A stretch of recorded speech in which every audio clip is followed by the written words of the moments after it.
I want to thank Ambassador Woolsey for joining us. I hope you enjoyed the interview as much as I did doing it. We're going to continue our discussion on the now veto-proof deal with Iran. And then we're going to be joined, actually, I think we're being joined now by our friend Jim Hansen from the Center for Security Policy. Jim, you with us? I am with you guys. So I think what we're going to start out doing is making you an official member of the panel, and then we'll get to some questions directly for you. I'm going to actually start this with Carl Higbee. Carl, did Senator Mikulski just ensure herself of a place in history as the woman who tragically allowed the Iran deal to go forward, or is she going to be known as the American who prevented Iran from acquiring the bomb? She's going to be going down in history on the opposite side of where Ted Cruz went down in history for shutting down the government. Jim, what do you say to that? I'm not sure I understood that. I would stand with Ted Cruz for sure. Oh, yeah, absolutely. Mikulski's done nothing yet. All right, first of all, you've got 34 Democrats who have said they will stand up for Obama's bomb deal, but nobody's voted on it yet. All right, we're going to have a vote. Maybe, unless they go insane and filibuster it. Wait, let me interrupt you. Are you suggesting that despite the fact that 34 Democrats in the Senate have said they'll support it, that doesn't mean that they would sustain a presidential veto if that's how it goes?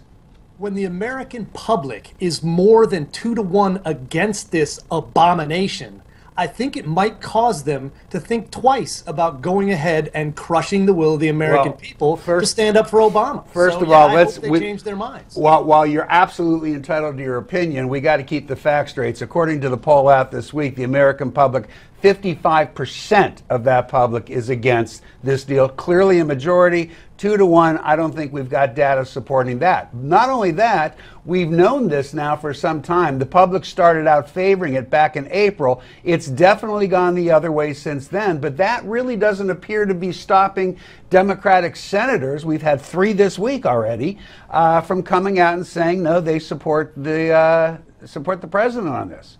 Well, because they don't want Obama to cut off their funding from all the big donors. I mean, they're kind of trying to cover their own butts. Well, you're saying why, but that doesn't, you're saying why they might be doing it, and you could very well be right, but that doesn't change the fact that they're doing it, and it doesn't change the fact that, setting aside for the moment the possibility of a filibuster, that even if the Senate votes a resolution condemning this, that there would certainly appear to be enough votes to sustain the veto. Noah, what do you say about that? Yeah, I think there will be enough votes to sustain the veto. To your original question that said, you know, what place is Senator Mikulski going to occupy? She will occupy the same place as the final deciding vote for Obamacare, whoever that was. It's just about everybody in the Senate. We will never really know what place I think this occupies, because this vote is probably going to pass.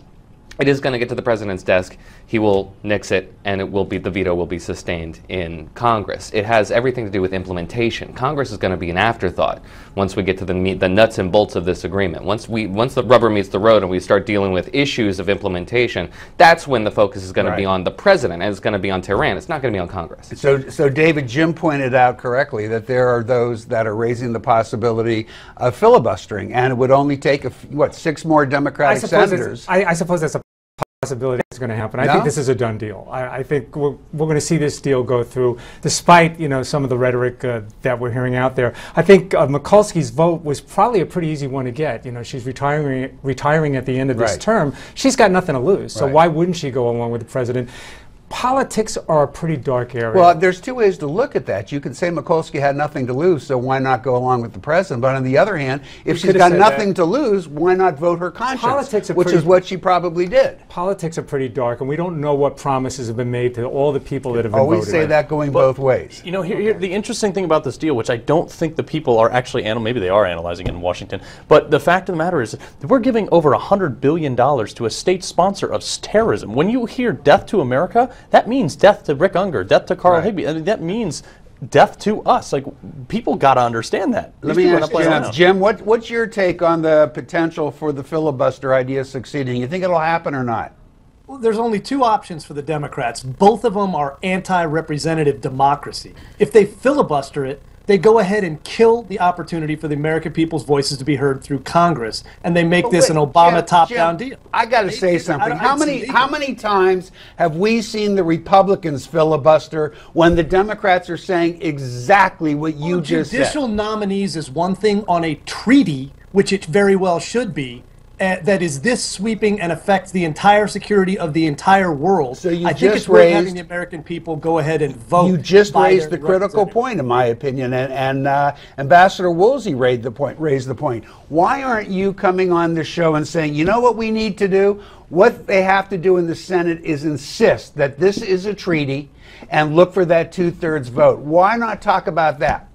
I'll talk about it right now. They Go for should. it. And if Mitch McConnell does not raise the fact that this is not the deal they were promised under Corker-Cardin, it is way too sweeping and it's way too awful in capitulation, then they need to change it, declare it a treaty, and require that 2/3 vote that it deserves. Noah, what do you think? I would be thrilled about that because they'd have it both ways. The reason why we had this very long-term discussion over this is because of Corker-Cardin. We had over 60 days to debate and learn all about this deal. So if we get that extra treaty vote now, we'll have it both ways. I don't think that's Obama's never appropriate. going to go down this path. He doesn't want it to He's be a not treaty. gonna He want wants to, it to that's be an for sure. It's going to executive be the agreement. tax versus a fine with Obamacare. Well, It's gonna be the same I'm argument. gonna say the final word here. Why I tend to support this, it should have been a treaty, and it should require 2/3 vote. Jim, thanks so much. We got to get out of here. We'll have you back. Let us know what you think about the Iran deal now that it looks like it will be impossible to stop. Go to newsmaxtv.com/comments and be sure to get your copy of Ben Carson's book, One Nation.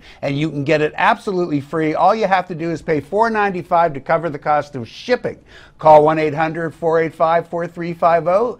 That's 1-800-485-4350. Or visit newsmax.com/Ben and do it now. Coming up next, Senate Majority Leader Mitch McConnell is speaking out about Planned Parenthood. Stay with us.